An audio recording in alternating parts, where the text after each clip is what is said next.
Good evening, everyone. Welcome to the channel. Before I begin, here are my disclaimers. Today I am going to give you an update about Franklin Electric Co. Inc. Annual Report.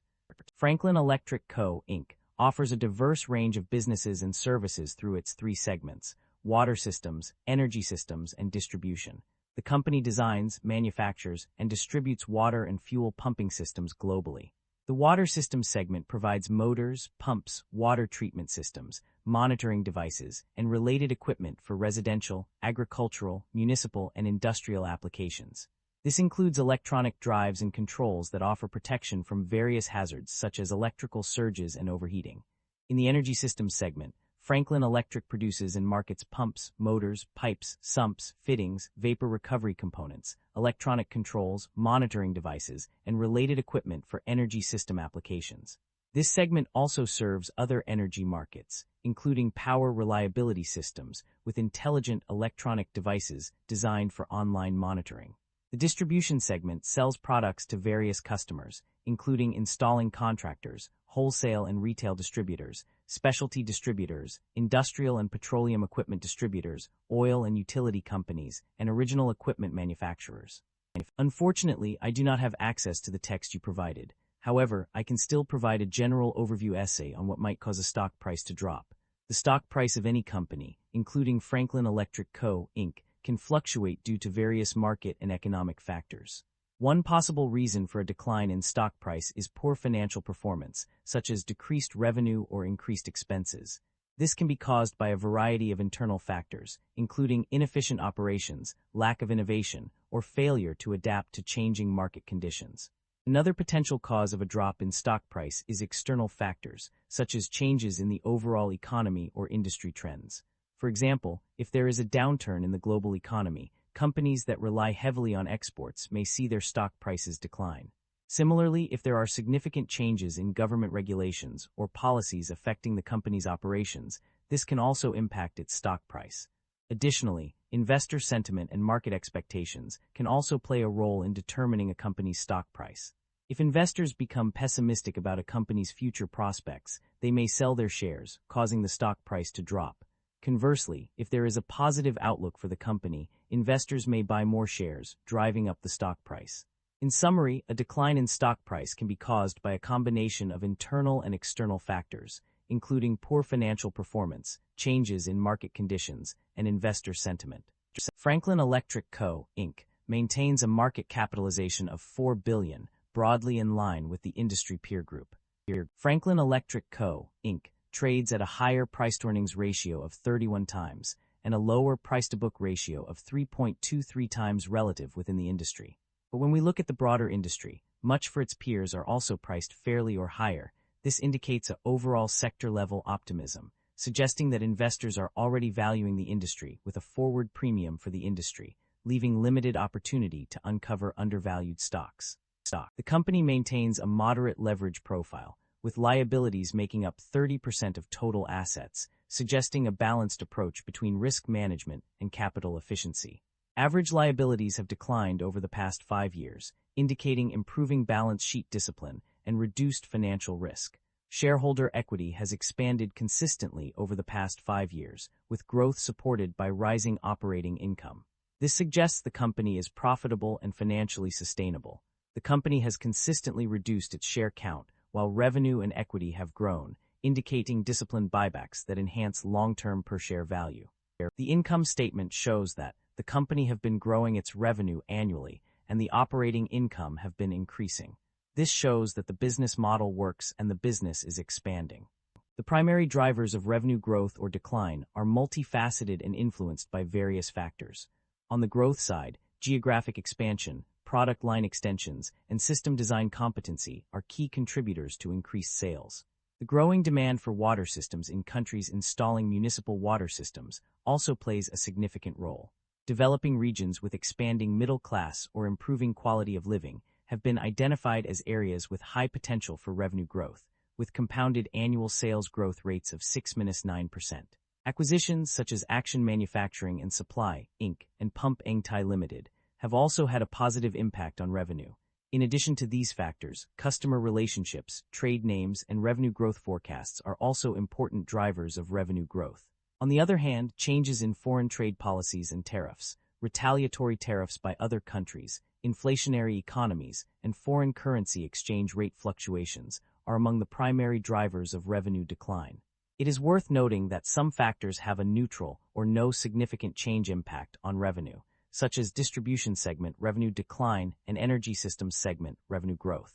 Overall, understanding these drivers is crucial for businesses to make informed decisions and navigate the complex market landscape. Net income experienced fluctuations between 2023 and 2025. In 2024, net income decreased by $13 million compared to the previous year, but increased by 10% from $243.6 million in 2024 to $268.9 million in 2025. However, it then dropped to $148.7 million in 2025, a decrease of $32.9 million from 2024. Profit margins also underwent changes during this period. The gross profit margin remained consistent at 35.5% for both 2024 and 2025. Operating income margins saw decreases in water systems and energy systems, with water systems dropping by 20 basis points to 16.5% and energy systems decreasing by 110 basis points to 33.1%. These changes were attributed to an increase in consolidated income before taxes and a decrease in segment operating income. The company's financial health is a promising aspect of its overall performance. A key indicator of this is the generation of positive operating cash flow. The data from both 2024 and 2025 shows that the company has been able to generate significant amounts of cash from its core operations. In 2024, the net cash flows from operating activities were $261.4 million, a substantial amount that demonstrates the company's ability to manage its finances effectively. This trend continued in 2025, where the company generated $238.9 million in cash from operating activities. These figures are not only positive, but also indicate a consistent level of performance over 2 consecutive years. The consistency of these numbers is particularly noteworthy, as it suggests that the company's operational efficiency and financial management practices are yielding tangible results. This ability to generate positive operating cash flow will undoubtedly provide the company with the necessary resources to invest in growth initiatives, pay off debts, and reward shareholders. Overall, the data points to a financially stable and growing business entity.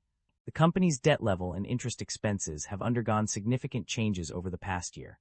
One of the most notable changes is in interest expenses, which increased from $6.3 million in 2024 to $10.6 million in 2025, a substantial increase of $4.3 million. This rise in interest expenses can be attributed to various factors, including new senior notes issued with higher interest rates. The company's debt level has also seen a significant increase, from $11,622 in 2024 to $135,184 in 2025, and from $129.4 million to $167 million. This substantial growth in debt can be attributed to the issuance of new senior notes with higher interest rates. The weighted average interest rate has decreased by 0.8% from 3.7% in 2024 to 2.9% in 2025, which may seem counterintuitive given the increase in interest expenses. However, it is essential to note that the decrease in weighted average interest rate can be attributed to the issuance of new senior notes with lower interest rates, such as 4.04% and 5.01%. Despite this, the overall impact on interest expenses has been significant, resulting in a substantial increase from $6.3 million in 2024 to $10.6 million in 2025.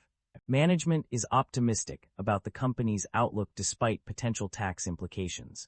They expect local minimum tax regimes to have a minimal impact on the business.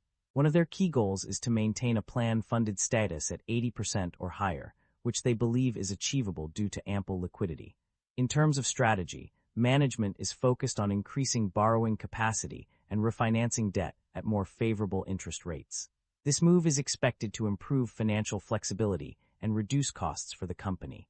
Additionally, management intends to indefinitely reinvest earnings generated by foreign subsidiaries, avoiding a deferred tax liability of approximately $7.5 million. The company has made several strategic moves through acquisitions and divestitures to shape its business landscape. In terms of acquisitions, the company has expanded its operations by acquiring Barnes de Colombia SA and Pump Eng Thai Limited.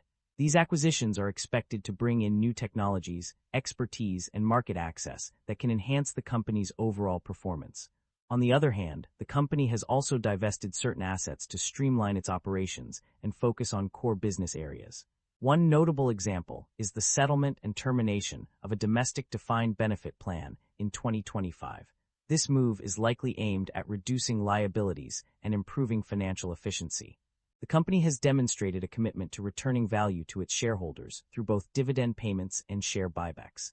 In 2025, the company paid out dividends of $0 and 265 cents per common share, totaling $49,999,000. This payout reflects the company's intention to reward its investors for their loyalty. In addition to dividend payments, the company has also been actively buying back shares from the market. In 2025, a total of 350,000 shares were repurchased at an aggregate cost of $160 million. By reducing the number of outstanding shares, the company aims to increase earnings per share and enhance shareholder value. That concludes the financial summary for Franklin Electric Co. Inc. Feel free to comment below, and I will be happy to answer them when possible.